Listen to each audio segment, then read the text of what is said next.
we gotta talk about it! That new movie is gonna be crazy! Didn't you hear? Hear what? In K-pop Demon Hunters 2, the Demon Hunters aren't gonna hunt demons anymore! They're gonna hunt chicken nuggets that fell on the floor! Wait, you mean like chicken nuggies that fell on the floor at McDonald's? Yeah! All my brothers and sisters! And sticky cousins too! I never really liked my cousin Drew! But now that he's getting sliced open by a nuggy demon hunter, I'm gonna miss him! Oh, baby nuggy, there, little bro. I'm sure the K-pop demon hunters have way more evil people to hunt than your cousins and brothers and sisters. Like evil villains, people trying to take over the world, or even people trying to pollute the air so we can't breathe. But I already do that! Cause my diaper is always stinky! Oh my gosh, baby nuggy. Wait a second, bro, you are right. You better go hide, baby nuggy, and run away. I can't even do that! I have no legs! Then don't worry, I got you. Oh my gosh. Family, today we're looking at K-pop Demon Hunters 2 and what it's going to be like. Make sure you smash like on today's video right now so the Demon Hunters in the second movie don't come after you. Because you already saw what they are going to do to Baby Nuggy if he doesn't clean up his act. And I mean literally clean himself up. So you saw how dirty his diaper is? Family, to help me out with that, please subscribe to AnythingAlexia right now before we hit 10 million subscribers. Because we are so close and every subscriber closer to hitting 10 million. One less diaper I have to clean off Baby Nuggy's tush. And yes, I wish I wasn't so serious. It really stinks. With K-pop Demon Hunters being such a success, we are definitely getting a second movie. So today I'm showing you all of the secrets and all of the whispers of what is happening in part 2. Starting with secret number 1, Rumi's parents. We know from K-pop Demon Hunters 1, Rumi's parents unfortunately went oof. Rumi's mom went oof during childbirth and unfortunately also fell in love with a demon. That is why Rumi is half hunter, half evil demon. And she spends the whole first movie trying to fight that away. All Rumi wants is to do good and save the world, but she is very conflicted in her head because half of her is good, but she knows deep down half of her is technically evil. In movie 1, Celine took care of Rumi just like her own mom, but since she's not the biological mother of Rumi, we know nothing about her real parents. So in K-pop Demon Hunters 2, we could be getting a full backstory of Rumi's real parents and why Rumi's mom decided to fall in love with a demon. I mean, family, people fall in love with demons all the time, every day. But the difference between them is sometimes in real life, you don't know if people are actual demons. They just get really good at hiding it. So maybe that was the case with Rumi's mom. Maybe she didn't know that this guy she was falling in love with was a demon until it was too late. Or was Rumi's mom also secretly evil and wanted the world to crash and burn just like her husband? Well, family, these are secrets we need to know in K-pop Demon Hunters 2. And that is why we are moving on to secret number 2 right now. Family, make sure you watch the end of today's video because if you do, I have a very bonus secret for you. There is going to be a brand new villain in K-pop Demon Hunters 2, and I'm gonna tell you who that is. Watch the end of today's video.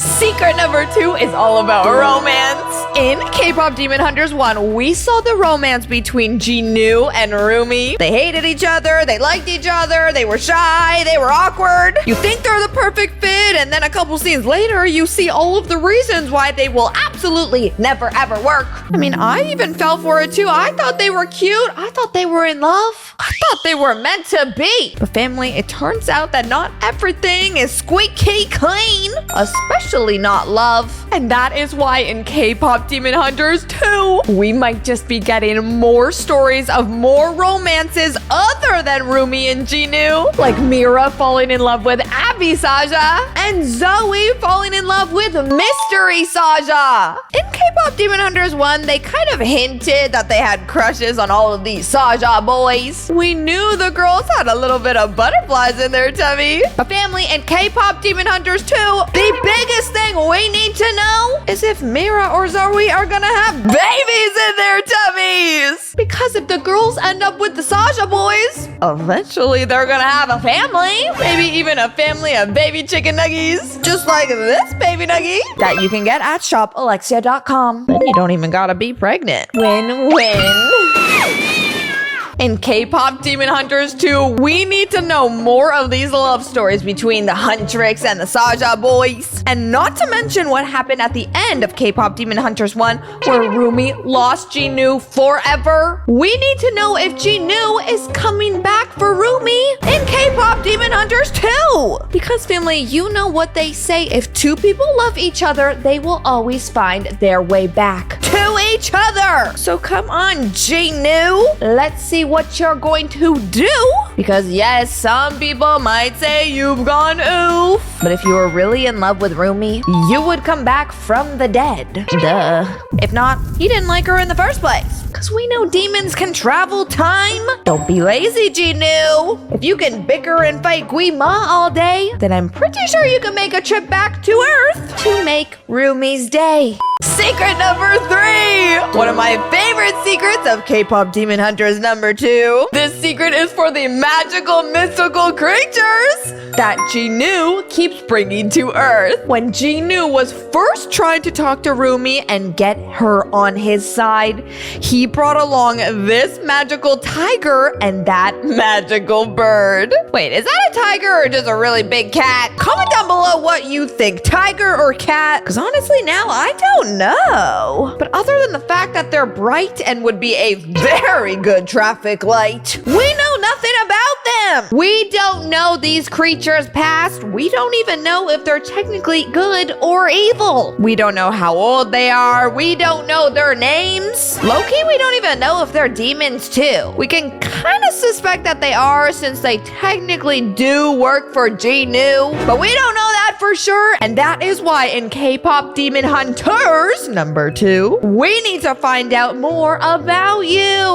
Come on, little tiger, why is your eyes yellow? Were you born like that or just squeezing too much lemon juice? And what about you, three-eyed bird? I know you stole that tiny hat from your friend over here. Why do you got a bullseye drawn on your wing? It's almost like you want people to attack you. Or is that just a very impractical style choice that might get you hit with the Nerf blaster? But that is out of my control. You do you, little bird call. I don't even like birds anyways. Family, comment down below if you like birds too, because personally, I am so freakishly scared of birds, you don't even have an idea. Why are their beaks so long? Why can they peck away at you like somebody sticking a sharp fork in your heart? It's like they got a built-in weapon inside of their head at all times, and that makes me nervous. Secret number 4, it is time to talk about the past hunters. Now family, we know from K-Pop Demon Hunters 1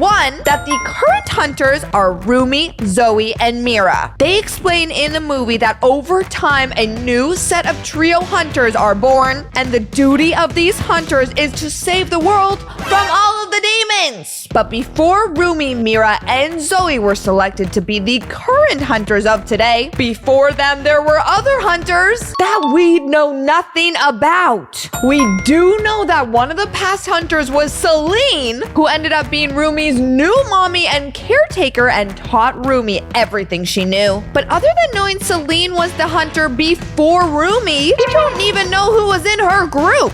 We don't know why Celine was chosen. We don't know why Rumi Rumi was chosen either. All we know is that these hunters changed time and time again over multiple generations. And in K-pop Demon Hunters 2, it would be incredible to hear more of the backstories of these past hunters and if they succeeded or not. Because the main goal of the hunters is to fight the demons away from the world. So we don't know how successful they were in the past or how much worse the world might have been if these hunters weren't hunting the demons correctly. This would be something so interesting to learn about, especially since in K-pop Demon Hunters 1, there are so many demons you cannot even count them. So to see the backstory in K-pop Demon Hunters 2 of a world with no demons at all, and then see the demon population grow and grow and grow, that would definitely be a movie that I would want to see, bro. That sounds crazy. Secret number 5, Gui Ma. We all know that Gui Ma is like the alpha of all demons. He is the main giant demon that controls all the other demons in the movie. We know that Gui Ma is stuck in this demon world, slipping through the cracks of his giant lair, sending out these smaller demons to do all of the work for him to hopefully one day release himself from this weird demon cage. We know that Gui Ma has been there for centuries of time and actually outlived all of the other hunters that tried to fight him in the past. But in K-pop Demon Hunters 2, we need to learn more about Gui Ma and where you came from, bruh. Cause I know you're a demon, but why are you being so secretive? Nobody likes a liar, bro. And honestly, nobody really likes a demon either. So no wonder he's so mad. He has literally nothing going for him except a full army of demons that will literally follow his every move. Guess it's not that bad to be an alpha demon. In K-pop Demon Hunters 1, they show us clips of past hunters, but they never show past clips of past Gui Ma. We don't know if Gui Ma was a different shape in the past. We don't know how he reached this final form. Is he even in his final form right now? Or is he gonna grow bigger and bigger and bigger as he gains more demons from the real world? Did Gui Ma used to be a regular human? How was Gui Ma chosen to be the alpha of all demons? Was there an Olympic-style competition to win top demon? Or was Gui Ma chosen by an even higher up demon who has control of him? Family, these are all secrets that we need to know in K-pop Demon Hunters 2, and I can't wait for that movie.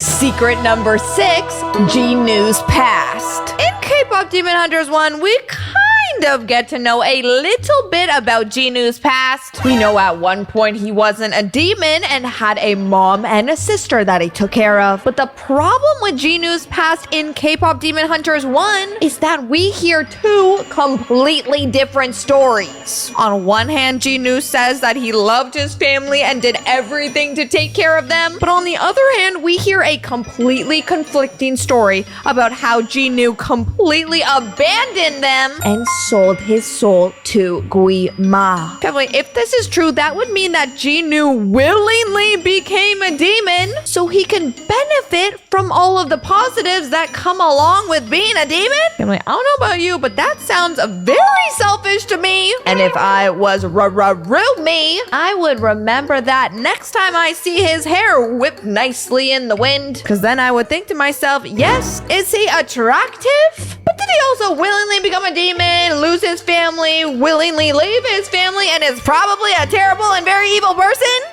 It might be the second option. Jinu is definitely one of the most interesting characters in all of K-pop Demon Hunters 1, so that is why in K-pop Demon Hunters 2, knowing more about Jinu's demon past would be so interesting. When Jinu first became a demon, was he happy? Was he living the life? Was he celebrating with all of his evil demon friends? Or was the guilt eating him alive, remembering his mom and his sister that he left? Whichever one it was, those would be 2 very interesting stories to have in K-pop Demon Hunters 2. And Jinu, I would really love to hear all of those stories from you. So if you could please stop being a demon for a couple seconds and become my personal storyteller, that would be great. Because family, you are never too old for somebody to read you a bedtime story. And if somebody says you're too old for that, then tell them, sorry, bro. I guess you're just too old for me. Bye! And speaking of our other favorite characters past, family, we have made it to secret number 7. And that is the very secret, very confidential, very limited past that we know of Zoe and Mira, the other two Huntrix girls. We know little bits of both Zoe and Mira's personality from K-Pop Demon Hunters 1. We know Zoe is vibrant and bubbly and really tries hard not to people please all the time. And we know Mira is tough and strong and will probably give you a big ol' smack if you tell her she don't belong. Sometimes Mira feels out of place too. All the Huntrix girls, Zoe, Mira, and Rumi came together because they all somewhat felt like they didn't belong in the world. But when they all came together and created Huntrix, everything started to make sense. They all had a shoulder to cry on, or in Mira's case, a shoulder to smack on. But family, in K-Pop Demon Hunters 2, it would be incredible to hear more about Mira and Zoe and what their childhoods were really like. Why is Zoe so bubbly all the time, and why does she feel the need to impress everyone all of the time? Is it because of her parents? Is it because of some tragic accident? Well, family, if I told you I wasn't curious, I would be lying. I need to know. And what about you, Mira? Why are you so tough? Were your parents tough on you as a kid? Or did your parents abandon you and that's why you feel like you have to be so tough all the time just to survive? These are all backstories and secrets that need to be in K-Pop Demon Hunters 2. Family, smash like on today's video right now if you agree. And if you can't wait for K-Pop Demon Hunters 2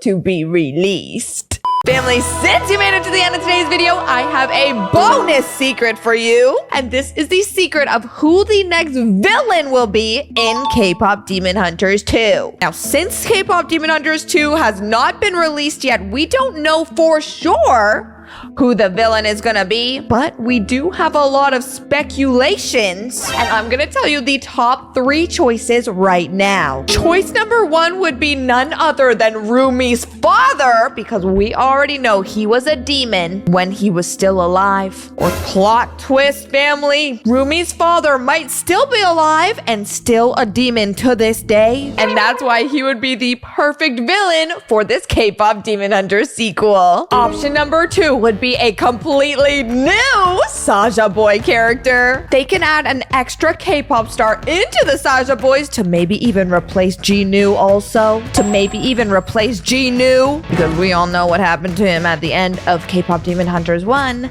don't we? This would be a perfect new villain that could create all kinds of new drama and horror for the whole world. And since everybody already loves the Saja Boys, nobody would expect it. And now our last option is probably the craziest option that we have so far. And that would be, what if the next villain in K-Pop Demon Hunters 2 was, hear me out, a rogue hunter? Yes! A hunter that was made to do better for the world and save them, who somehow, some way turned evil, and now instead of helping the world, wants to destroy it! Family, that would be the craziest plot twist of K-Pop Demon Hunters 2. Let me know in the comments if you think too, and smash like on today's video if you love movies. Subscribe to AnythingAlexia right now before we hit 10 million subscribers. Click any video right here to watch the next AnythingAlexia video, and click right here to go get Baby Nuggy and Saucy Nuggy plushies at shopalexia.com. Me and all the Nuggy Land characters love you so much, and we'll see you all in tomorrow's video.